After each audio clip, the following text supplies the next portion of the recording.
Here again with Smart System. In our last lesson, we looked at the Consumer Price Index and what this tells us about price pressures in the economy. In today's lesson, we're going to look at another market moving indicator, which gives us insight into a large asset class in the economy, real estate, and the indicators referred to, the Existing Home Sales Index. So let's get started. The Existing Home Sales Report is released at 8 a.m. Eastern Standard Time in the fourth week of the month, and it's designed to cover the number of existing homes closed during the previous month and the average sales prices by region of the country. There's three important numbers released in the home.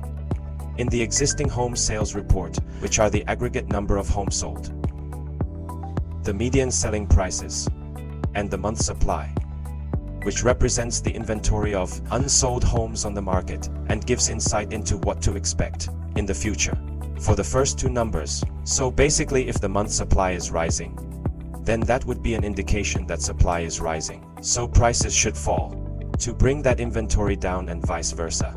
If supply is shrinking, then prices, you're most likely to see that selling price numbers start to rise. So like most indicators, the number is provided raw with seasonal adjustments to account for the changes in weather, which especially here in the housing market can have a large effect on the number of homes sold, particularly in the colder months. From my real estate buddies and from watching this number, people don't like to get out and buy homes, but during the summer months, those tend to be the hot months.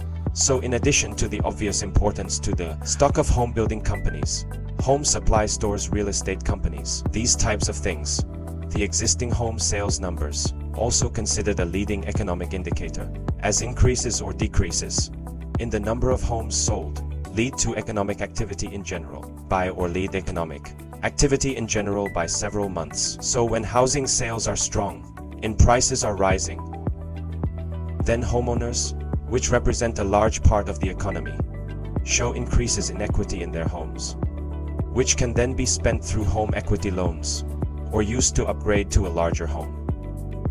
All important drivers of economic activity here.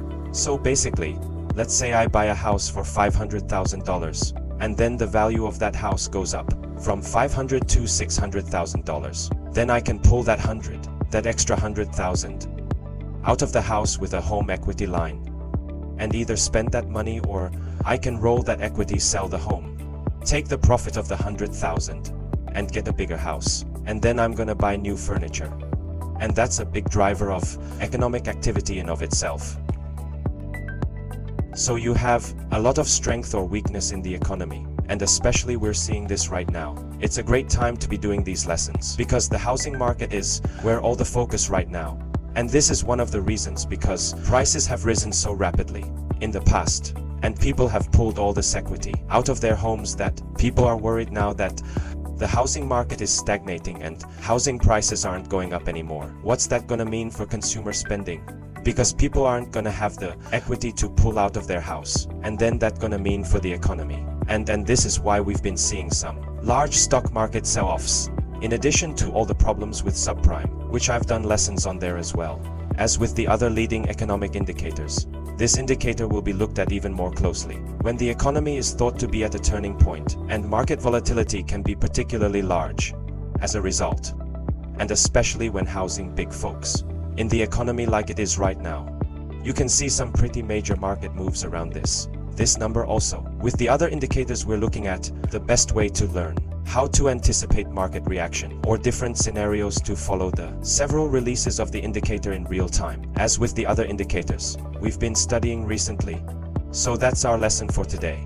In our next lesson, we're going to look at one final leading economic indicator, which gauges the consumer's opinion on how the economy is going, which is called the Consumer Confidence Index. So we hope to see you in that lesson. As always, if you have any questions or comments, please feel free to leave them in the comment section.